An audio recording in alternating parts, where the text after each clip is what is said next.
हर हलचल, बात पटना से दिल्ली तक, नजरों से टटोलेंगे, धड़कनों से गुजारेंगे, सबूतों पर कसेंगे, उदाहरणों से संवारेंगे। मुद्दा होगा आपका और बहस भी आपकी। देखिए आपकी बहस विद चंदन, रमाकांत चंदन के साथ एनबीटी बिहार पर। कर रहे हैं, आप बतौर विशेषज्ञ इसे किस नजरिया से देख रहे हैं? मेरा अपना ये मानना है कि जो पार्टियां चुनाव लड़ती हैं वो जीतने के लिए लड़ती हैं और उस दिन तक जीतती रहती हैं जब तक वो हार नहीं जाती। तो इसलिए ये दोनों लोग जीत रहे हैं। ये तो लेकिन स्वाभाविक बात ये है कि दो में जीतेगा तो एक ही। लेकिन अभी जो अगर हम देखें जो दो चुनाव अभी गोपालगंज और मोकामा वाले हुए हैं, इसमें तो बराबरी की बात रही है। तो अभी जेडीयू और आरजेडी जो मिले हैं और जो कागज में ताकतवर दिख रहे हैं वोट परसेंटाइल के नजर से, वैसा टेक्टोनिक शिफ्ट नहीं आया दो अभी उपचुनावों में। जैसे इसको हम अगर उदाहरण लें, उत्तर प्रदेश के चुनाव समझें, जब अखिलेश यादव जी और बहन मायावती जी दोनों मिले थे तो ऐसा लग रहा था कि इस विधानसभा के चुनाव में टेक्टोनिक शिफ्ट आ जाएगा। वैसे ही जैसे 90 के दशक में जब उत्तर प्रदेश में कहावत चला करती थी कि मिले मुलायम काशीराम, हवा में उड़ गए जय श्री राम। दोनों जब मिले थे तो बीजेपी राम लहर में भी हार गई थी चुनाव। तो ऐसा कुछ बड़ा करिश्मा आरजेडी और जेडीयू के मिलने से नहीं दिखाई दे रहा है। दोनों संघर्षरत हैं। तो प्रश्न ये उठता है कि जेडीयू आरजेडी मिल करके जो समाज के एक बहुत बड़े वर्ग का प्रतिनिधित्व करने का दावा करते हैं, क्या अभी जो उपचुनाव हुए हैं मिलने के बाद उसमें वो दावा सिद्ध हो पाया है? बीजेपी एक सीट निकाल पाई, अपनी ही भले बचा ले, लेकिन जब वो दोनों जुड़ गए थे तो दोनों का वोट परसेंटाइल तो बहुत ज्यादा हो गया कागज में। उतना जेडीयू आरजेडी शिफ्ट क्यों नहीं कर पाए? इसलिए जेडीयू निष्कंटक रूप से जीत रही है, इसमें मुझे डाउट है। और वैसे भी बीजेपी के पास तो ओवैसी साहब है, जो काम और कोई ना कर दे वो अपना ओवैसी कर देते हैं। अगर जो एक सीट निकली अपनी बीजेपी की, ओवैसी को अगर ना खड़े हुए होते तो बीजेपी वहां हार जाती। तो बीजेपी को तो ठीक ही है, जो भी वो समीकरण बना रहे हैं उसमें ओवैसी आरजेडी और जेडीयू के समीकरण को तोड़ने में, चक्रव्यूह तोड़ने में ओवैसी की भूमिका प्रमुख हो जा रही है बिहार में। और जैसा कि हमारे राम सागर सिंह ने कहा, बहुत दिल के बहुत अच्छे हैं कि ओवैसी तो एक फैक्टर है ही, और वो तो चाहते हैं कि मुसलमानों की अपनी एक पार्टी बने और बिहार का मुसलमान भी चाहता है कि वो, तो वो उसको कहीं ना कहीं प्रमोट कर रहे हैं। क्योंकि इसी तरीके से आरजेडी और जेडीयू के जो चक्रव्यूह को भारतीय जनता पार्टी कमजोर कर सकती है या तोड़ सकती है। जी रामसागर जी, दो बातें जदयू के बारे में कि जिस पार्टी के साथ जदयू रही है 15 में जदयू आरजेडी के साथ थी तो आरजेडी चुनाव कुरहनी का हार गई थी, और 20 में जदयू मेरे साथ थी तो मैं चुनाव हार गया था। तो जदयू वहां जिसके साथ रहती है वो चुनाव हार जाता है। तो इस बात तो जदयू खुद से खड़ी है तो उसका तो हम लेते हैं।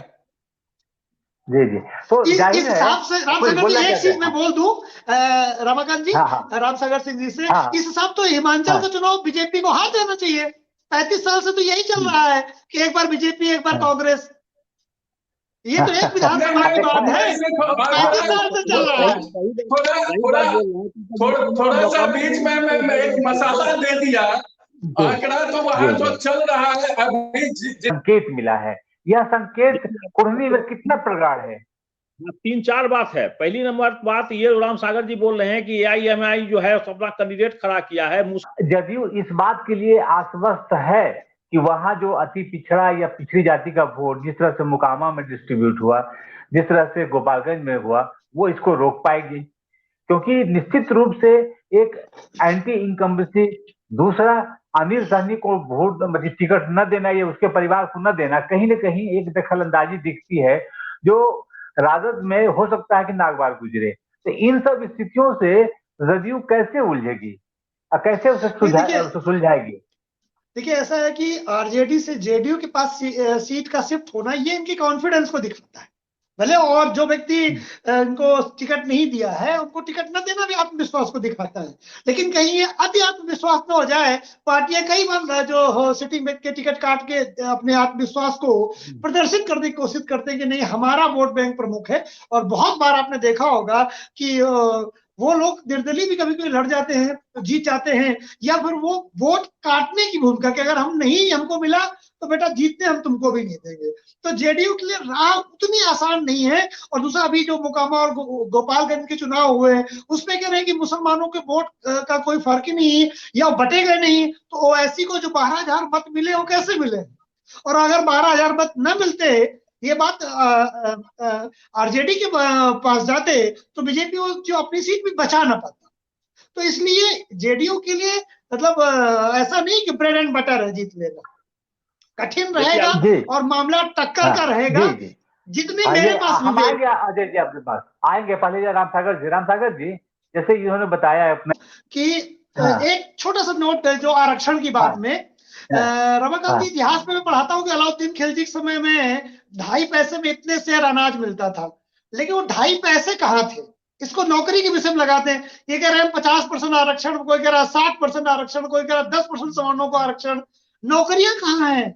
नीतीश कुमार को पुरानी नौकरियों को दोबारा ज्वाइन करवाना पड़ रहा है। 20 लाख कह के 10,000 में 8,000 पुरानी ज्वाइनिंग है। ठीक है, तो नौकरियां है नहीं। नौकरियों का राजनीतिक लाभ लेने की कोशिश करते हैं राजनीतिक दल, सत्ता पक्ष में हो या विपक्ष में हो। अब क्योंकि नौकरी का मैटर आता है तो मुझे बड़ा दुख होता है। मैं शिक्षा क्षेत्र से जुड़ा हूँ, बच्चों की तकलीफों को मुझसे ज्यादा ये लोग नहीं जानते हो। ये लोग उन्हें वोट बैंक के रूप में देखते हैं। मेरे लिए विद्यार्थी मेरे जीवन का हिस्सा।